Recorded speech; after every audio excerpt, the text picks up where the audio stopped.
have like a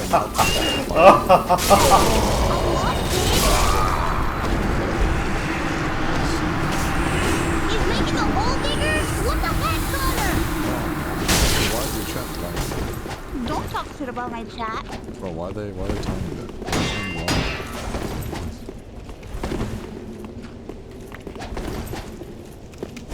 Dude, this vein mining thing is pretty fun. I just made it. Yeah, we know the river. What the heck is this? What is this? What is this thing that you built here and put people on the sign? I didn't know what was on the sign before I accidentally broke it. Where are you? Deep? If I jump in the river, where are you? You're safe.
individualistic country. So obviously more capitalist and socialist, whereas other countries like India or countries in Latin America are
They were trying to find a way that they could keep working in an industry that they cared about without losing their life over it. If we as audience members are struggling to find works that we connect with, it might be because we don't know what we're really looking for. And I think that I suffered this problem more than anything else in my anime fandom up until recently. It took me such a long time to figure out what was the common thread between all of the shows that I really loved above everything else. I would watch every anime that came out every year in search of the things that I thought were going to be truly great. And even still, there were plenty of things that other people considered to be just the very best of what was coming out that I thought completely sucked, and stuff that I thought was the very best that other people thought completely sucked. Who am I to say that things are becoming more mediocre because they are less to my taste? And moreover, why would it even matter so much? Why does it matter if there's not as much stuff that appeals to me? I think it comes down to identity affirmation. We are coming to media to be impressed, but the only thing that's going to impress us is something that we recognize as impressive, and our ability to recognize something is couched in our experiences. When I first started watching anime in 2001, the appeal to me had a lot to do with the structure of how anime was being presented to Americans at the time. I happened to grow up reading magazines as my #1 mode of entertainment. I loved magazines as a kid. And so I was introduced to anime through a magazine called Anime Invasion. I read all kinds of stuff about all kinds of shows that I knew nothing about because I was engaged with the format and with the idea that I was on the ground floor of this new thing from my perspective, considering that I was holding like the first mainstream anime magazine to come out in the United States, and watching Adult Swim right when it kicked off, which was a deliberate block of just Japanese cartoons aimed at a slightly older audience being broadcast once a week. But what allowed me to really connect with anime was Inuyasha and Rurouni Kenshin coming to air on Cartoon Network, because these were shows about long-haired guys kicking ass. I grew up looking like a little girl and having a real difficult time connecting with the ways that boys were portrayed in media. I saw myself as supposedly a boy because I had been born with those genitalia, and I really resisted the idea that I was somehow necessarily a girl because of the fact that I didn't want to look more or act more like the way that other boys were acting. So for me, getting to see characters who looked like prospectively what I might grow up to look like, and who were heroic and kicked ass and were cool, made me think, okay, yeah, I can finally embrace myself because I see myself reflected in this media. And I was interested in a lot more anime than just those ones that I considered favorites and that I connected with that strongly. There were many different points of connection. When it came to the reasons that I was so compelled by anime and manga, it was things like reading Naruto and all of the characters being my age and very shrimpy and small like I was, and seeing a character like Haku, who was supposedly a